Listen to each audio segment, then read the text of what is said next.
Hello from Disney World. We're at Pop Century Resort here in the 50s section. Been here a couple of days. We checked in yesterday to Riverside, and I just had a little bit of information I thought would be great to pass along.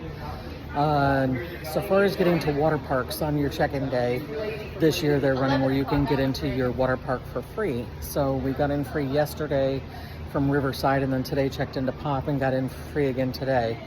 When you're at Riverside, you have to take a bus to Animal Kingdom and then transfer over to Blizzard Beach.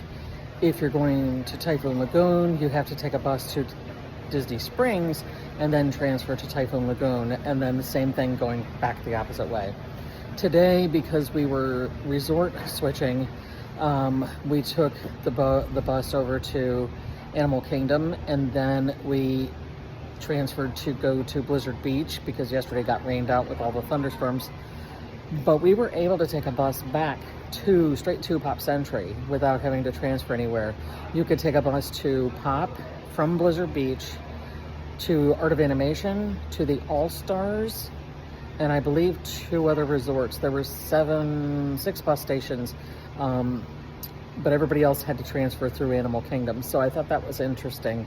I don't know how it would have worked had we gone to Typhoon Lagoon. So far as a review on Blizzard Beach, it wasn't that crowded. The family raft ride was closed, which backed up the lines to the other slides.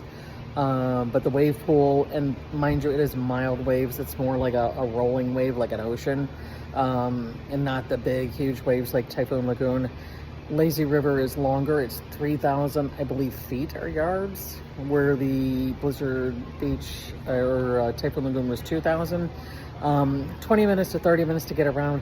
It was crowded. We kept bumping into people. There wasn't a place where we could finally break free and feel like we weren't smashed in with everybody else. If I were going to pick parks, I would do Typhoon Lagoon. Blizzard Beach, it's been there a while. The lush greenery, the trees, the bushes, but it just doesn't have the feels that I think Typhoon Lagoon has. That park's more tropical, and you can see a lot more. Like when you're by the wave pool, you can see a lot of the slides and a lot of the stuff where we were by the wave pool, and there was very little we could see besides people dropping out of Summit Plummet or whatever that one is there.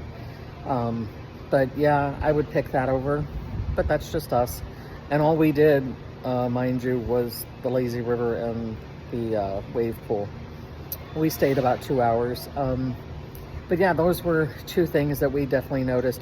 And another thing that we noticed, because we are annual pass holders for this year, and we bought it just for 1 year, if you're in a resort, go to the gift shop to buy your waters or your snacks, because you get your 20% pass holder discount in the gift shop. So we bought our Dasanis in there rather than buying them in the food court where we would not have gotten 20% off. So if you're looking for snacks, yeah, they're overpriced, but for 4 waters, 4 Dasanis, and a bag of Sun Chips, big bag of Sun Chips with a discount, we paid $17.